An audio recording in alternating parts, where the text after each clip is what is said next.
It's a pleasure to welcome all of you to Google New York. We have today Gail Simmons in conversation with Frank Bruni. As many of you know, Gail Simmons is perhaps best known for her role as a judge on Bravo's Top Chef, an Emmy award-winning show, as well as her her hosting role as on Bravo's Top Chef's Just Desserts. And she is today releasing her new memoir called Talking with My Mouth Full, which chronicles her evolution from amateur eater to a professional eater, a role I think many of us envy here at Google. We are lucky enough to have her in conversation today with the legendary critic of the New York Times, Frank Bruni. Please welcome Gail Simmons and Frank Bruni.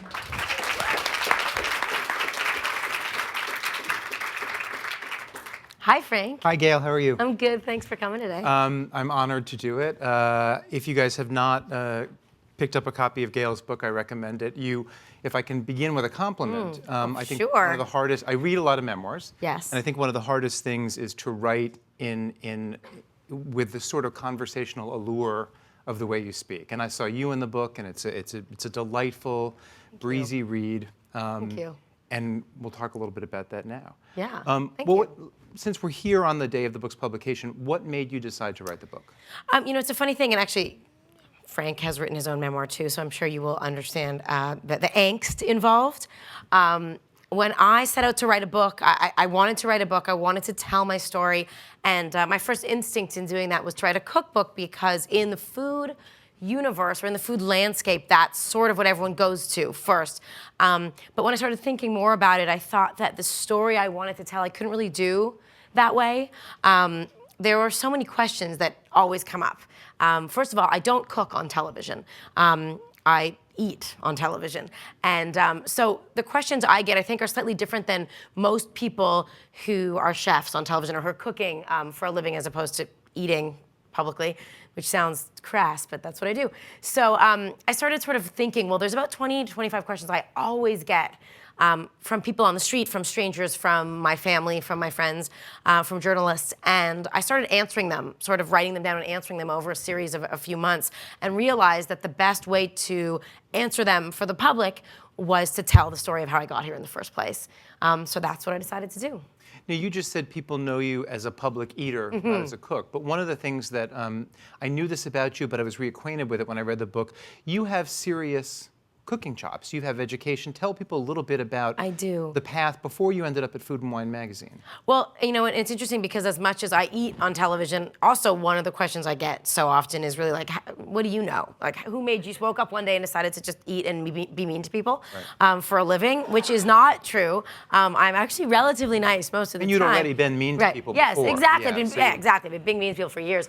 But I used to cook. I was a cook. I would not ever call myself a chef. I did not lead a kitchen, but I cooked in kitchens, and I went to culinary school. I was in college trying to figure out what we're all trying to figure out when we graduate from college and feel kind of hopelessly lost and disappointed in myself that I couldn't get up the strength and energy to write my LSATs and be a lawyer like my family wanted me to.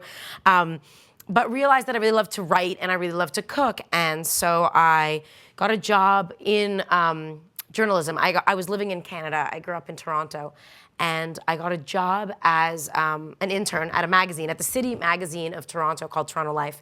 It's actually an award-winning publication, great writing, similar to New York Magazine, but it's a monthly. And I was an intern there, and that's when I realized, wow, people write restaurant reviews for a living and write about food, and there's so much going on in this city, the energy that I never had known before when I was young.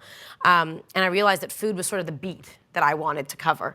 But I was 22 years old, and there was stiff competition for those very coveted jobs. So I went to my editor and sort of asked, how do I do this? I want to be a food writer. Food writer, big dream. And he said, that's all well and nice, Gail, but any writer, no matter what you want to cover, you need to be the owner of that craft. You need to be an authority, an expert, or else what makes you any different than the other, thousands of people who want to be a food writer as well. Now, at the time, the Food Network was very new. I just got an email address that same year, so now I'm dating myself. But you can imagine, that's where we were imagine where we were in the world of technology. Yes, there was Google in its infancy, I guess. And I had just gotten an email address. There were no one knew what blogs were. There just wasn't the proliferation of writing and media around food. So there were very few jobs available. And he really suggested, if you want to write about food, you need to learn how to cook. You need to learn about food. There's kind of no way to do it. You need to be an authority. So I packed up my bags and I left Canada and I moved here and I went to culinary school. And I then from there went to work in kitchens because I thought when I graduated culinary school that I would just snap my fingers and get a job at Gourmet Magazine. And then I'd be a food writer and the world would be perfect.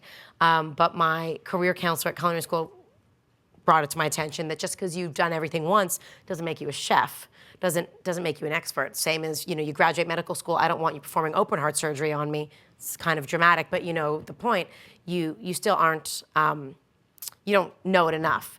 So he convinced me to go work on the line. So I cooked here in New York for a little while at 2 very extraordinary, high quality restaurants where I got my butt handed to me. Very different restaurants. Very different restaurants, right. One was sort of very classic 4-star, it was at the time 4-star.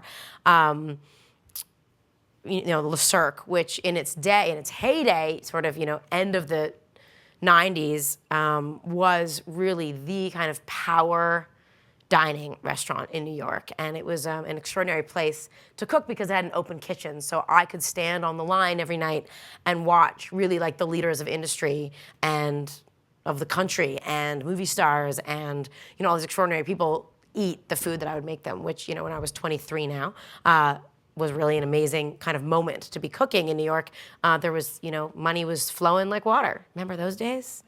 And then from there I went to work at Vong, which is no longer open, sadly, but Jean-Georges Von Richness Thai fusion restaurant, which at the time was really groundbreaking. It was really one of the first restaurants in the country that really highlighted Southeast Asian cooking with, very classic technique. And it was an amazing place too because the ingredients I got to use I'd otherwise never seen before. And from there, I went back to writing because I knew all the time when I was cooking that I didn't want to be a chef. I needed to just learn how to speak the language. We'll come back to your Jeffrey Steingarten experience. Yes. But before we go there, you say in the book, a big conversation ongoing in the culinary world all the time is why there aren't more female chefs. Mm-hmm. And in the book, you say you got a little bit of an insight into that from your time in those kitchens. Talk about that. It's just interesting and delicate conversation because obviously people get very upset and rightfully so, that at last check, and I don't want to be quoted on this statistic, maybe I shouldn't say the statistic because this is being recorded, but there is no denying, it is a fact, it is a scientific fact, it is a mathematical equation that there are less women in kitchens, cooking in professional kitchens than men. I'm not being sexist by saying that, that's known. And so people are always asking why isn't that? Why is that? Is it that women aren't as good cooks as men? Are women not as strong and as, able as men? We get that on Top Chef all the time. Why haven't more women won Top Chef than men?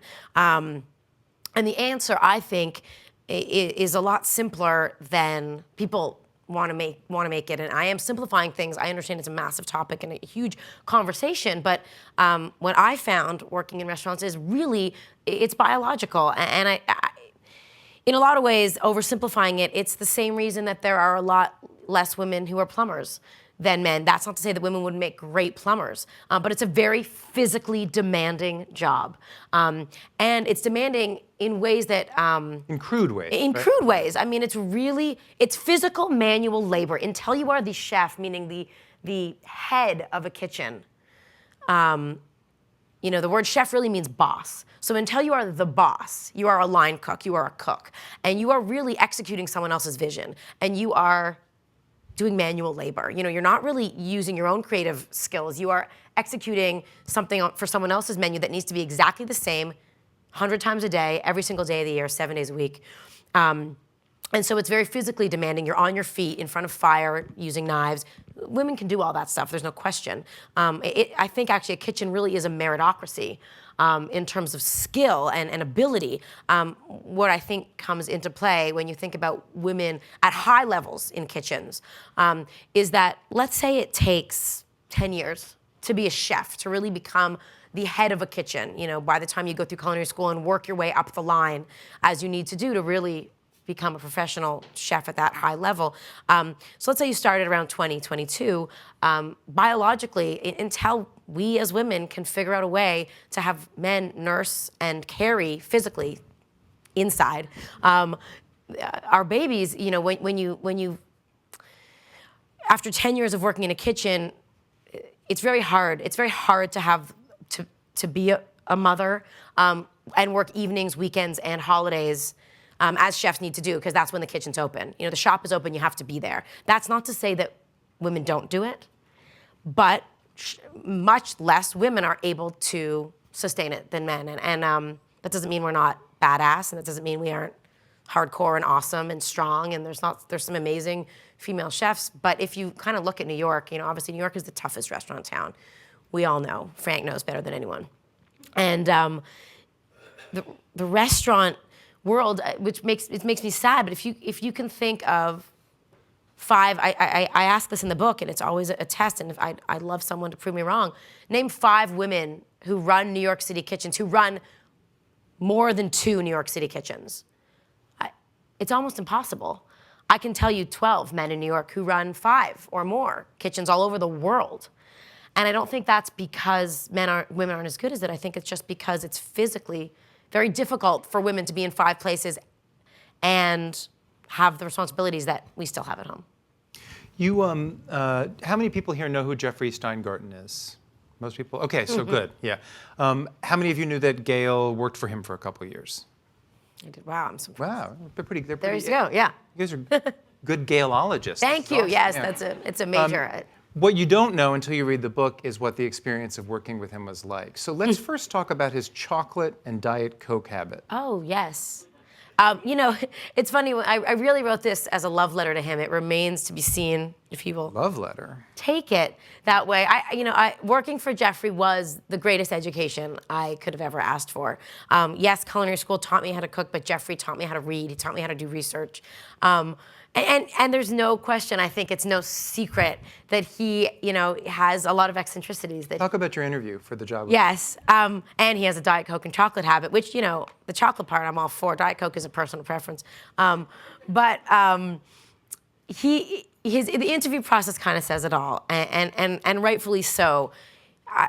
Everyone wants to think that he is sort of this mad scientist, which he is in a lot of ways, but after working for him for a long time, I came to realize it's much more calculated than that. He's the food critic for Vogue, and he has this long line of women who have been his assistants over the years. We all last about 2 years, so a little more, a little less, depending. And I came to him because I'd never read Vogue in my life until I went to work for Jeffrey. It's, the greatest fashion publication ever in the world, but I was never a very fashionable person, especially until, my early 20s. I couldn't have told you the name of a designer label if I tried. But when I was at culinary school and cooking on the line, someone gave me his book to read, The Man Who Ate Everything, which you should add to your reading lists if you haven't already read it. I think it's one of the greatest pieces of food writing ever.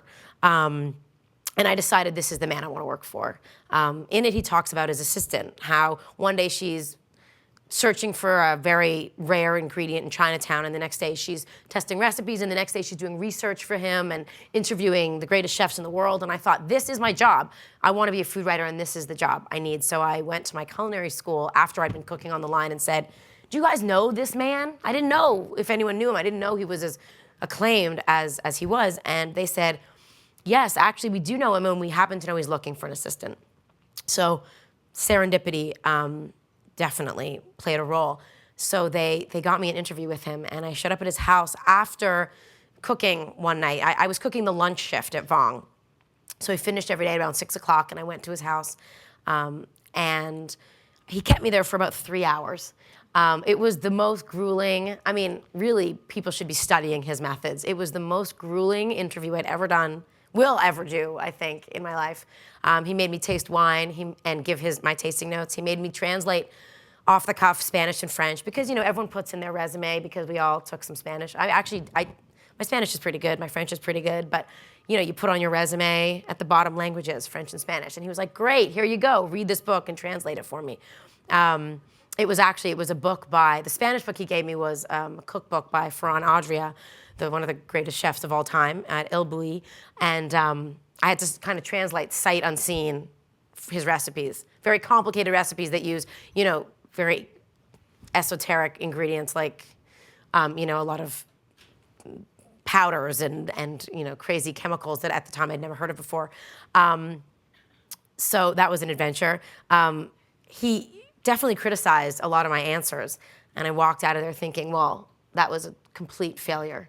I really bombed that. Like I couldn't believe. But you know what? I got to spend 3 hours at Jeffrey Steingarten, and even in the interview, I learned so much. At the time, I remember I didn't know what a tamale was. I'm from Canada. I just want to say that again, one more time. We don't have a lot of great Mexican. There isn't the Mexican community in Canada that there is here. I had not ever really eaten great Mexican food. I didn't know what a tamale was. I thought it was a plant, maybe, a vegetable. And he had just gotten back from a tamale festival where he had been judging a competition and he was talking about them. And it was just embarrassing when I think back about how many mistakes I made in that interview. But he called me a week later and offered me the job. And what I found amazing after working for him, what I realized was that what I had said kind of didn't matter. He was just testing sort of my strength of character and that I wouldn't buckle under his demands. And that when I started working for him, I realized that there was this incredible network of women who worked for him before me and his bookkeeper who was working there at the same time as me and who went to work for him after me. And we all kind of shared this very same, I guess, strength. I had 2 older brothers, and so I got bullied a lot as a kid, in a good way. Teased and pushed, knew how to provoke me, but ultimately were always really protective of me.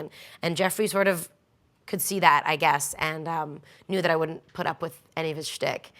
So we ended up really getting along well. He definitely pushed my buttons, but he also taught me so much about food and eating and about the decomposition of beef, and right? about how quickly beef could rot when left on a counter in July in an unair-conditioned apartment with maggots. So that was a really educational moment in my life, for sure. You said he made you taste the wine and give you tasting notes. In the book, you also say he made you guess the grape, but you don't tell us whether you got the guess right. I didn't get the grape right. It was a red. It was a Spanish red. Of course, I was 23. I'd only been drinking legally for 2 years in this country. Anyway, in Canada, I'd been drinking since I was 14. Not that that's legal, and I never did it. Not that you're not advising I was never anybody, yeah. driving. You should never. Anyway, that's bad. But I didn't get it right. I didn't get the grape right. But I definitely gave him decent notes. Like I could tell that the kind of the general characteristics of the wine. It was very spicy and it was a pretty full-bodied red, like a Spanish red wine. That's all I remember about it. But I remember being ridiculed because I had no idea really what I was talking about. All good lessons to learn. In all of this time in the cooking in the kitchens, working with Jeffrey, are you ever thinking, I want to be on TV? Never. There wasn't, I guess there was food television. The Food Network existed. Julia Child, certainly. That's kind of the funny thing about food television, that we talk about it as it's new, and I still think of food television, certainly food competition, reality, the mix of reality television and food television as a very new thing. Julia Child had been cooking on television since the 60s, so it's actually not, and Jacques Pepin certainly. It's not that new, but it was not in my consciousness the way that now people tell me every day they want to be on television, they want to cook on television, they want to be a chef. And to a lot of people, being a chef is being on television. There's an irony there, but certainly it was never anything that entered my mind, really, until I was told to go on television. So talk a little bit about how, you're at Food and Wine magazine at that point, how you end up, through no particular designs on it or concerted effort, ending up on Top Chef. When I left Jeffrey, I went to work for Danielle Boulou for many years, chef. of many, many restaurants all over the world, but certainly he's a New York. We can call him our own, even though he's French. He's certainly our adopted hero. I worked for him in public relations. So for many years, I spent time working behind the scenes on everything that Danielle did on television.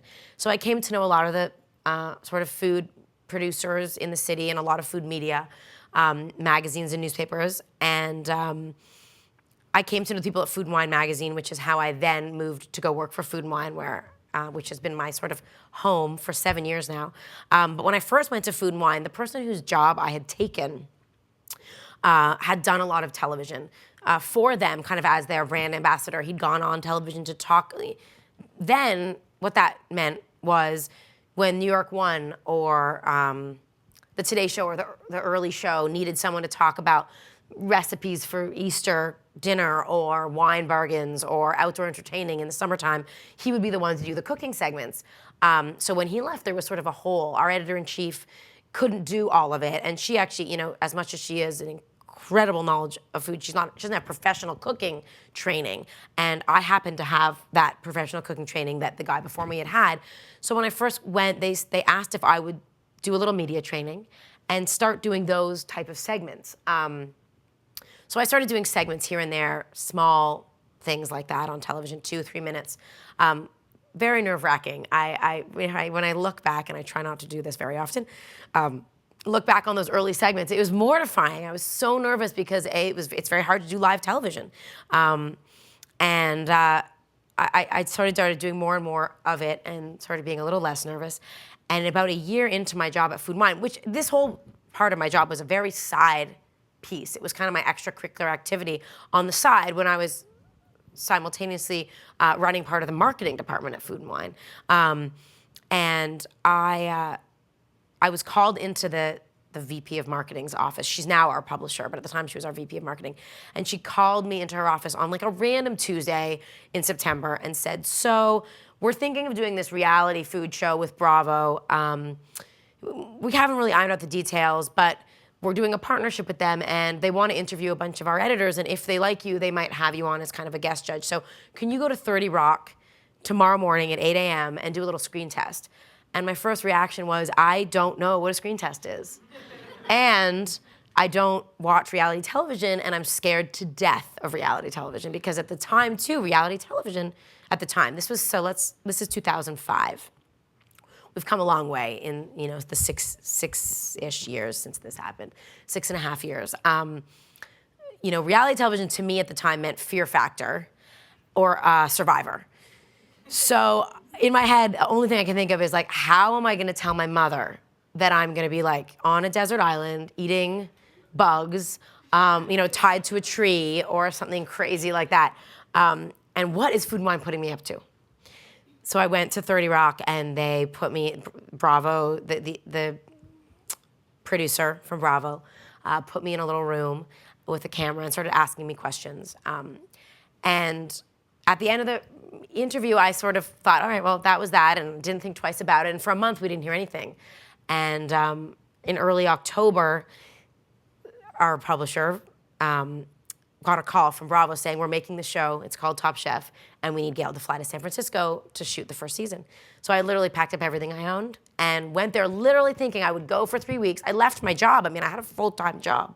I would go for 3 weeks and shoot this crazy show that I really had no idea what it was even about. Although they promised me I would not be tied to a tree eating bugs, so that was good to know.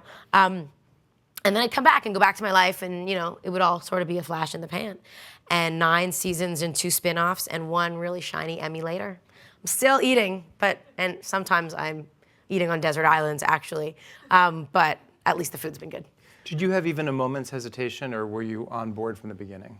Oh, I had a lot of hesitation. What were your reservations? A couple. You know, I have this, Tom and I joke a lot about it now. There was a moment, the first day, so I get to San Francisco, and I'm alone. And Bravo and Food and Wine are still sorting out the contract. So because it hasn't been signed, no one from Bravo is talking to me. And I'm sort of alone in San Francisco, sitting at the bar at Delfina Pizzeria, really delicious. thinking, what did I get myself into? And I'm kind of alone here for 3 weeks of my life. And my husband, who I wasn't actually married yet, my person who became my husband, I would call him like at night, crying, sad, lonely, not sure how this was going to go. And I got to set that first day, and I sat beside Tom, who I had met many years before when I worked for Jeffrey Steingarten, actually, and I was very good friends with Tom's ex-assistant. So we sort of had a familiarity about each other, and Tom works with Food and Wine all the time, so we knew each other vaguely, but certainly not well. And I remember looking at him thinking, like, what have we done? What is this? And I think both of our fears were, I wasn't so worried that the show would fail, because it didn't bother me so much if strangers sort of in, some other state somewhere watched the show and didn't like it and said bad things and then it went off the air. My biggest fear was that my friends and my peers in the food industry would laugh at us, that it wouldn't be taken seriously, that it would be, that we would be selling out, so to speak, that the food would be sort of a joke, and that the chefs that they'd chosen would not be taken seriously, and that I would embarrass Food and Wine, and of course myself, and I'd never work in this town again. And we got, I don't know, a cross between lucky and really great TV making, I guess. Our producers had the same reservations we had, and luckily really wanted to make the same show from the start that Tom and I wanted to make. We wanted it to be about the chefs, not about us. We wanted it to be about the food. We wanted the food to be served hot. We wanted it to be true and to feel authentic to what it's really like to cook in a kitchen. Granted, I understand that chefs are not cooking from vending machines very often, but that the lessons they were learning and that feeling of sort of the pressure and the sense of urgency in a kitchen and the skill and craft of what these young chefs do every day would be authenticated. And I think more or less that's what we've loved about the show. Now, that first season, since Top Chef was new, it couldn't have been as powerful a magnet for young chefs. They couldn't have been as aware of it as. How does the food that first season stack up against the food in subsequent seasons? Sure. When you presumably had more people knocking on the door? Yeah, that's a great question. I still to this day don't know how they cast for the first season. I mean, how they actually lured people in, because there was no precedent. There were no other shows. There was no season before it to give any sort of, precedent of what to expect or why chefs should do it. And that first season, it's amazing to look back. We've certainly changed a lot of the show's format that way. That first season, there was a much greater mix of chefs because we didn't know what our audience would want. There was a girl who was in culinary school. That would never happen today. There was a girl who was a very accomplished home cook who taught cooking. She was a cooking teacher, but sort of in the very home sense, out of her home. That would never happen today. And not that they weren't great, but after that first season, we learned that our audience really wants this to be about professional chefs who are running restaurants at the highest level around the country. And now that's the kind of chef that we have, across the board. At this point, season 9, all of the chefs in the show run restaurants. They're not just line cooks. They're, sous chefs. And a sous chef is the second in command, by the way. People think a sous chef might be all the little people running under them. The sous chef is the chef who is the second in command at a restaurant. So you have to work your way up to be a sous chef or a chef de cuisine, an executive chef. And running really some of the greatest restaurants around the country.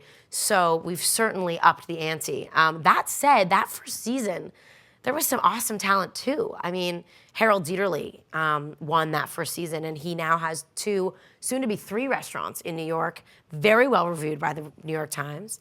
Did you ever review his restaurant? His first one, yeah. His first one. He's done really, really well. He has 2 restaurants that are taken very seriously, and he does an amazing job. Several of the chefs on that first season have gone on to do great things and are still really going strong. So it's interesting how it's become a vehicle for them and how well, at last count, I can't even remember how many chefs on our show, not just winners, but have gone on to really run and own successful, award-winning restaurants around the country. So we're really proud of how that sort of evolved. Are there particular you call them chef testants, right? Yeah. I didn't make, that's a bravo word. Not in the dictionary. Oxford hasn't picked it up yet, no? Are there chef testants whose postscript to Top Chef, their postscripts have surprised you especially? Yes. Either because they've done much better or because they faded and you thought this was going to Right. be an amazing springboard for them? Both, certainly. There have been, what's interesting is that for a while it was hard to tell if this show was going to be taken, I mean, as much as the industry really embraced it as the follow-up to the other question about my fears, I have to say we've been really blessed that the industry really has loved it. We've had such incredible talent, chefs, guest judges on the show and beyond. You know, the entertainment world has embraced it. There was a 7-page article in the Hollywood Reporter last week about Top Chef. So it's kind of had this amazing crossover appeal, and really great chefs have embraced it, and you know, contestants have just gotten better and better. But we always get blamed when the chefs didn't do well afterwards, that it's our fault. But actually, we always say to the chefs, we give you this opportunity. It's what you make of it. You can act however you want afterwards, and hopefully you'll take it and run with it and do a great job. And many have. You know, Michael Voltaggio, who was the winner of Top Chef 6, just opened a very serious restaurant in Los Angeles called Ink. That, you know, we're all really excited about. Stephanie Izard in Chicago opened a restaurant called The Girl and the Goat, which for me was sort of an amazing moment because she was awarded an award last year by Food and Wine magazine. We give this award called the Best New Chef Award every year, where we honor the 10 sort of strongest up-and-coming chefs from around the country, who we think will be the country's next generation of top talent. So I always have sat in the middle there because I'm on Top Chef, but Food and Wine does this Best New Chef thing, and they've never crossed, and Stephanie won that award last year. So that was a really big deal for me personally. It felt really great to see that our top chefs really could be at that level. You know, there's chefs like Fabio Viviani, who was on our 5th season, who's, you know, his restaurants have gotten kind of lukewarm reviews, but he's got them. But he's also doing, like, you know, Domino's pizza ads. And I'm not saying that in a disappointed way. That's unbelievable. Like, you know, he's that mainstream in America that he's really crossed over to have that much success. That's a big deal. That's a huge endorsement. You know, everyone has to make their own decisions and do what works for them. And he has this amazing personality, and he knows that's his strength, and he's worked it. And, you know, he's done really well with it, too. You make clear in the book, and I think it's clear from watching Top Chef, that you judges are pretty firmly segregated from the contestants, Yes. chef testants. You Yes. know, for the period you're judging them. Are you allowed to become friendly with them afterwards? And Afterwards, are sure. some of them good friends of yours today? Absolutely. Which ones, and how did it happen? You know, we really do keep separate from them. When you see the whole show put together, as a viewer, you see the kitchen and the action cooking. You see them in their interviews. You see them in the house. And then you see them with us at the judges' table or at the challenges. We don't see any of that except where we are. Like, when you see us physically at the challenge and at the judges' table, it's the only time we see the chefs. So we don't know any of that stuff that goes on. We don't get to know them at all. We don't know who's mean and who's a villain and who's the one getting bullied or who's the one who hates us. We don't know any of that. It actually doesn't matter. It's what keeps us sort of on the straight and narrow, that we just judge about the food. When the show ends and we wait till the show has aired completely, we don't have any contact with them at all. We could certainly, you know, get to know them a little more, and we start seeing them. I mean, the food community is really small. We go to events and they're there, and you know, Bravo keeps us all in this tight little oddball family. But there are many that I've become good friends with. I mean, certainly Harold Dieterle, you know, he was like our #1 guinea pig, and he has been so supportive and great, and has become a really good friend. You know, the Voltaggio brothers, I love. I think they're just unbelievable cooks and really great guys. Stephanie Izard, Spike Mendelsohn, who was on season 5 originally and then was an all-star with us as well. He has great restaurants in DC. He's done so well, and I love when I get to hang out with him. Let me think. Carla Hall. She has done so well. I mean, she was an example. She was on season 5 with us. You know, she was the Hootie Hoo girl. Does anyone know what I'm talking about? She was on season 5. You know, we all underestimated her because she was sort of quiet, and she worked as a caterer. She wasn't as macho as all the people who we thought had really strong, you know, stronger, more aggressive personalities. She snuck up and made it to the finals, to the finale in her season, and again in the All-Star season. She is such a force, and she has the most amazing energy to her. I mean, just being in a room with her makes you smile. She's so much fun, and now she's on the Chew. So I get to hang out with her a lot, and she's just an amazing woman. I'm really proud of her. You mentioned that what do you watch on TV? I mean, you said you didn't watch reality TV before Top Chef. I don't watch a lot of food shows. I don't know if, there are certainly some I watch. Like, on the Food Network, I love watching Alton Brown. I certainly watched Top Chef because I have a mandate. I got to write a blog. I need to know what happens. Often I know I was there, but you don't know all the other stuff, so I have to watch that stuff to learn. What other shows do I watch? I watch Anthony Bourdain, totally. I mean, a lot of food, travel channel stuff. Andrew Zimmern is a good friend. He has Bizarre Foods, and I think his show just gets better every season. So I watch him a lot. And then I watch, a lot of non-reality travel food stuff. I watch a lot of Friday Night Lights on Netflix. Right now, season 4, it's bad. I mean, I'm decimated by what's going on with Coach Taylor, but we're getting there. It's going to get better. I can see brighter days ahead. You mentioned travel just now. You mentioned it frequently in the book. Where have you had the best food in the world, and where do you most long to go back to? Where? To eat? God, that's like the million-dollar question, Frank, as you know. I think actually, just to preface it, I think the best thing about Top Chef, besides how much I love the contestants, is really that we travel for the show so much.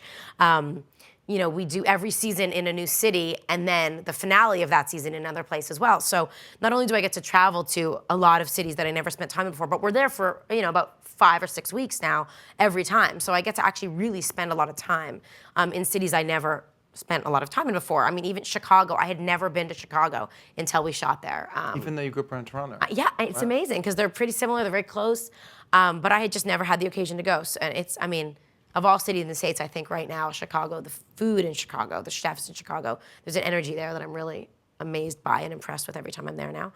New Orleans is another kind of U.S. city that blows me away, food, culturally. On a greater kind of world level, we got to go to Singapore 2 seasons ago for our finale. I took a little detour and went to Indonesia, and that was pretty exciting from a food perspective. But Singapore itself, Singapore is a sort of bizarre place I found because culturally it's such a modern city. You don't see a lot of the history. They've sort of built skyscrapers to cover up a lot of the history of that part of the world. But the food and the multicultural sort of like mix has created this extraordinary, very unique place to eat. And the food culture in Singapore is kind of unlike anything I've ever had. From the street stalls, I mean, you literally, everyone from high-powered executive to, any level you eat on the street. It has the strongest, best street food I've ever had. And then it has kind of, some of the best restaurants in the world all in one. I could go to Paris forever, ever. I mean, who couldn't eat tarts in Paris for the rest of their life? Where else have I really been excited by eating? Well, what about here in New York? Where do you find yourself going most often? God. I eat so much out in New York for my job to sort of keep up with things that it's hard to go back to the same place twice. But then right now there's a lot of restaurants I'm really excited about in New York. I'm excited about sort of new, it's sort of semi-new. I think people who are doing sort of really interesting things, restaurants like Aldea, right on 17th Street here. George Mendez is a young chef who is Portuguese, and there aren't a lot of really high-end sort of Portuguese restaurants. I can't really think of that many at all in New York. And I think that people think the Portuguese food is just kind of like Spanish food, but it's not. It's really interesting, and I think he does a beautiful job. I'm excited about kind of a lot of local small places. I'm excited about Parm in Nolita and Teresi's, those guys. The great thing about working for Daniel Boulou was that he has a pretty big empire of restaurants, and when I was working there, he has a lot of young people working for him, a lot of young chefs, because it's a young person's job in a lot of ways. And so when I worked at Daniel in kind of 2002, 3, 4, we had this kind of crew of young people that worked for him, young chefs in front of the house, and me and marketing and special event people, and we all really stuck together and we became really good friends, and now we've all gone out and done all different things. So there's this sort of weird, amazing octopus arms that Danielle has of the next generation of people who are doing really great things, and Rich from Teresi's is one of them. Andrew Carmelini is another. Andrew was Danielle's chef de cuisine at Café Boulou for, I don't know, 8 years or something. And now he has Locanda Verde and the Dutch, and I think he just is doing such a great job. And he's sort of, in his own way, a mentor of mine. I'm really excited about how well he's done. I don't know. I feel like there's getting to be really good barbecue in New York, which excites me. Spent the summer in Texas, so I got to eat a lot of barbecue, and I like that New York is getting better at it. When you said earlier live television is hard, what do you think those of us who are just watching it but don't do it, what don't we appreciate? What's the peculiar skill that's difficult and that's hard there? A couple things. One, timing. I mean, when you're doing live television, obviously Top Chef isn't live. We did one live finale on Top Chef for season 3. And it was sort of an experiment. And it was way harder than what we do every day. I mean, when we film Top Chef, we can sit and talk for 7 hours and it gets edited down to 15 minutes. Live television in itself, like I just did the Today Show this morning, and timing is such a crazy factor in live television. Things have to move so quickly, and you have no sense of how that timing works. So that always is very nerve-wracking. Combined with the way we speak. There it is. I just said When I did media training, the one thing that they taught me about more than anything else was learning to listen to yourself speak. We use a lot of words in everyday conversation that on live television just don't work out very well. They don't mean anything to your audience. Words like delicious and amazing. Words that are kind of descriptive words but don't really tell you anything about the food. I can tell you that something is delicious. I know that that means that I liked it. But what does that tell you about what it tasted like? Not much. Was it gooey? Was it chocolatey? Was it rich? Was it light? Was it fright? Was it bright? Was it fresh? Was it acidic? Was it spicy? Delicious tells me nothing. So it's about eliminating a lot of those words from your vocabulary. When you have 2.5 minutes to get through 3 recipes on live television, that was kind of the biggest learning curve for me, for sure. You also make the point in the book that that eating is so subjective, that taste is subjective. Yes. Given that, how can one come to conclusions on a show like Top Chef? Is it just the aggregate of everybody's subjectivity, or? A little bit, but it's certainly the question I get asked a lot. First of all, how do you judge? Like, who the hell are you to judge? That's the first question, but which I talk about a lot in the book. But even more so, how does one, esoterically, how do you judge food when food is so much about personal taste? I would argue that judging food on a macro level isn't about personal taste, not at all. But I would say only about 20% of the judging experience is about personal taste for me. 80% of it is science. Cooking is chemistry more than anything else.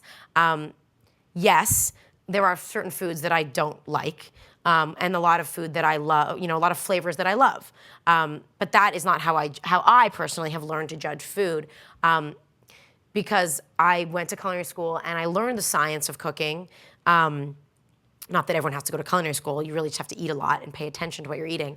But you learn to understand when someone says that you're supposed to cook a steak medium rare. The chef suggests you eat it medium rare. That doesn't mean you have to like it medium rare, but there's a reason that a certain cut of meat, a strip loin, for example, a New York strip, should be cooked to medium rare. Because that cut of meat, scientifically, that is the best way to cook it to that exact temperature. And there is, a degree of doneness that will bring out the best flavor and texture qualities of that piece of meat. Knife skills come into play. When you have great knife skills and you cut food properly, when you cut it, let's say you're cutting a bunch of carrots to cook into a dish, you want to cut your carrots consistently to the exact same size so that every piece is the same, so that they'll cook at a consistent level, so that they're all cooked to the same doneness. Because if one piece is really big and one piece is really small, the small piece is going to cook more than the big, quicker than the big piece. And then when you eat it, one piece will be crunchy, one piece will be soft and overcooked.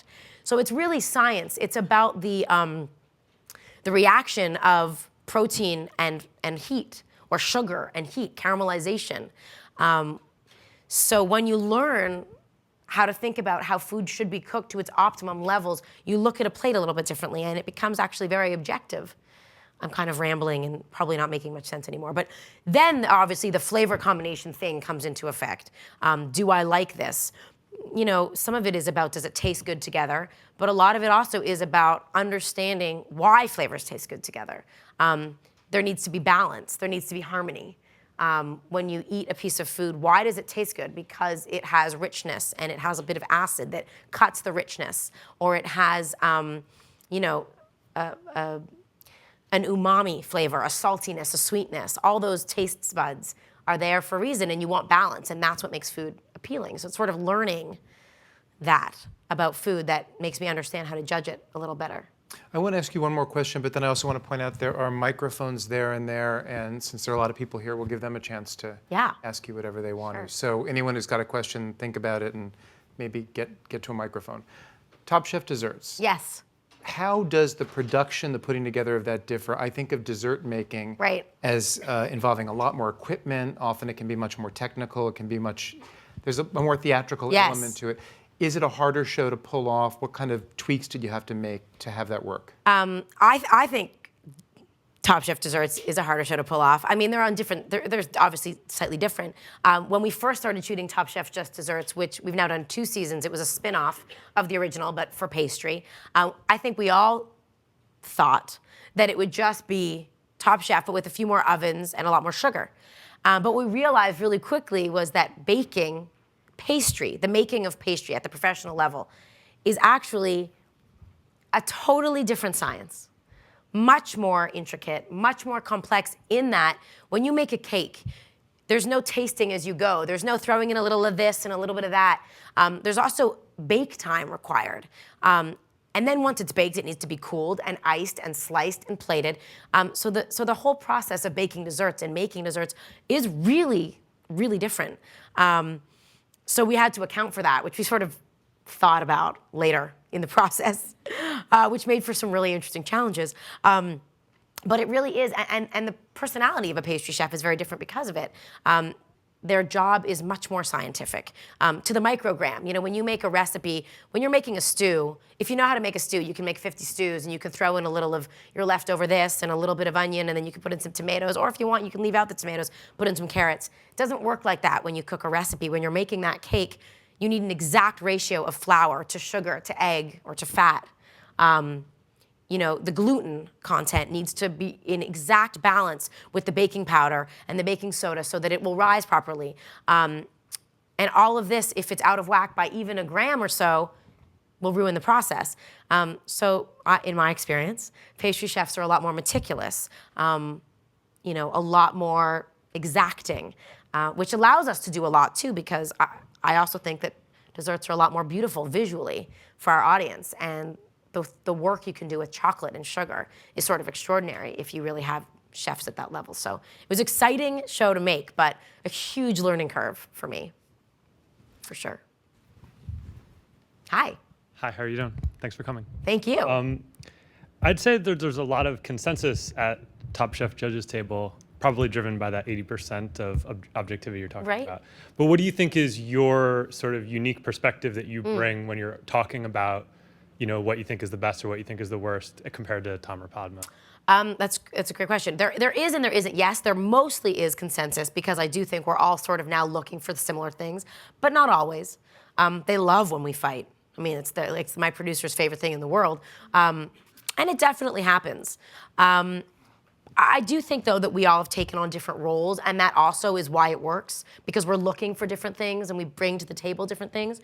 I like to think that our roles are sort of like this. So Tom is the chef of the kitchen. When he does that walkthrough in the kitchen, it's as if he's the chef walking through his own line right before a really busy service. And he's looking at the cooks and making sure they're ready and testing them. Are you ready? Did you think of this? Are you sure you want to do that? Then he comes out and tastes the food. And when he tastes it in his mind, and this is my opinion of him, I haven't asked him if this is right or not. You know, he tastes the food and he thinks, is this food cooked to the quality of what I would want in my kitchen? If a cook in my restaurant cooked this, would I praise them or would I make them wash dishes or fire them? You know, he comes with a very technical, very specific sort of outlook from a very kind of chefy standpoint. He's there to be the chef of the kitchen and to bring to our table his standards. Obviously, he's very successful with an extraordinary empire of restaurants that he's been cooking for 25 years. At the time, this is an aside, but at the time that he got his first 3-star review in the New York Times, he was like the youngest chef, I think, in history to do so. He was like 26 or 27 years old at Mondrian. I feel like I know his bio way too well. We spend a lot of time together. So that's kind of his perspective. My perspective, I always say, I'm sort of the, I'm the food critic. I am coming to the restaurant as an educated diner. I'm not, I'm the restaurant reviewer, for that matter. I have training. I do it for a living. It's my profession. I've been doing it for 15 years. And if I were to eat this meal, how would I rate it if I was writing a review or if I was recommending it in Food and Wine magazine? Would I recommend it? Would I tell everyone at home about it? Did I have a great experience? Because if I did, I want to write about it and I want to praise it. If I didn't, I'm never going back to that restaurant, and I'm going to tell people I know that they shouldn't go either. And that's also why every meal counts, by the way. That's why we can't ever judge people on how good they did cumulatively. It needs to be based on that exact dish, and that dish only, every challenge. Because you can't say, well, they were really good yesterday, but today they're not so good, but they were great yesterday, so we'll let them go. Because if you go to a restaurant and you have a bad meal, you don't care if the chef's wife left him the next day or that they woke up on the wrong side of the bed. You don't know what goes on in the kitchen, and you don't care, right? You just want your dish to be great. So that's how I think of the food. Padma's role, I think, is a number of things. A, she's the hostess. She greets you. She draws you in, makes you comfortable, gets you talking. As the diner and as the chef, making sure that you have what you need to give us the best experience they can. She's also sort of the enthusiastic diner. She doesn't have a professional training, but she loves to eat. She's eaten a lot all over the world. And yes, she eats, despite what people might think. She does have that body, but I've also seen her pack it in. And so she's sort of like, the viewer. She's the person who wants to eat great food, is looking for a great experience, and if she's going to spend her money on a great meal, was this meal worth it? My hard-earned dollars, as just the every person who wants to go out and eat a great dinner. Yes. That's sort of how I think of us. What's the last big fight you guys had? Oh, this finale, which hasn't aired yet.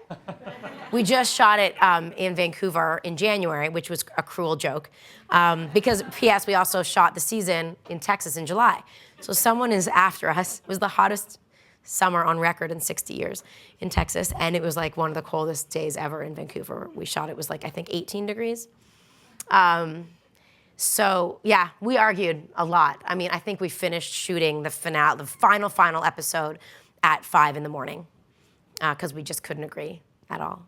Which also often happens, actually. It's not rare that we have finished our finale at 5, 6, 7 o'clock in the morning. We've seen the sunrise.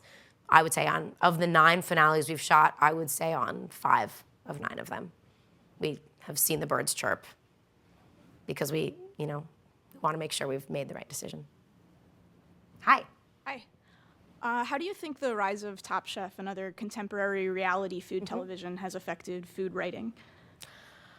It's a tricky question, and I do address this a bit in the book. As I said, when I first wanted to be a food writer, when I first graduated school and wanted to work in food media was so different than it is now. There weren't blogs. There weren't even that many food websites, or at least that we knew. Like, it was just all starting. It was really in its infancy. There certainly wasn't Twitter. There wasn't Facebook. There wasn't Google+.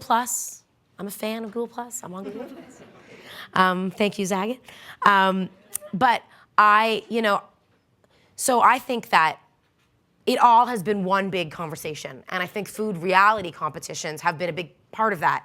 I'd like to think, as much as sometimes all of the tweeting and blogging and can sometimes be distracting and cruel and gossipy, and I think that people don't realize how much power they wield when they write disparaging things. I do think that all of it together, the food shows and social media, have created a climate that has made us all a lot smarter, a lot more educated. There's no greater compliment for me than when people come up to me, strangers on the street, and tell me that they watch Top Chef with their children, and then their children help them cook dinner. or when they go out to eat and they now read they read the menu differently. And last night they went to a restaurant and they tried sweetbreads for the first time because they'd seen us cook it on the show. I think a truck is about to drive through the stage. Just let me know. But you know, I think that Top Chef certainly, and all of the kind of food television have changed the conversation, have enhanced the dialogue that we can all now have. It's not just a monologue, whereas it used to be just restaurant critics, who would write a review and it's all anonymous, and that's still very important. And I don't think that their power has changed and their importance have changed, but I definitely think that now it's become, because of Top Chef and because of social media, it's all become a greater conversation that everyone can participate in and have knowledge of a little more. I think it's all good, is the end result. Hi. Hi. So with all your years of experience in writing and eating, I'm sure you're probably very adventuresome in your eating. Is there anything that you absolutely wouldn't eat or have had a hard time stomaching? There is nothing I wouldn't eat to date, but that could change, who knows. There's nothing I won't try. There's nothing I won't taste. I don't like to eat for sport. I don't like to eat just for the sake of eating, I don't know, like some random thing just for the sake of doing it. But if it's cooked for me with love and attention and for a purpose, there's nothing I won't try.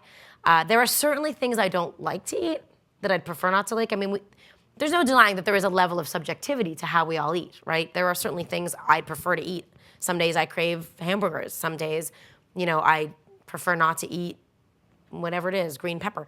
And there are certainly things that everyone, I think, all of us have a little bit of sort of irrational food likes and dislikes, personal preferences. So I certainly have a few of those.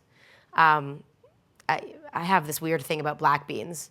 And it's sort of this drawn out, totally irrational story. And I admit that it's irrational. No offense to black beans and the Black Bean Association of America. It's just a personal aversion. I had a bad experience. I don't want to eat black beans. That said, if black beans are served to me on the show, or if I'm at someone's house and they make something with black beans, I will always, always taste it. Thanks. And sometimes even like it.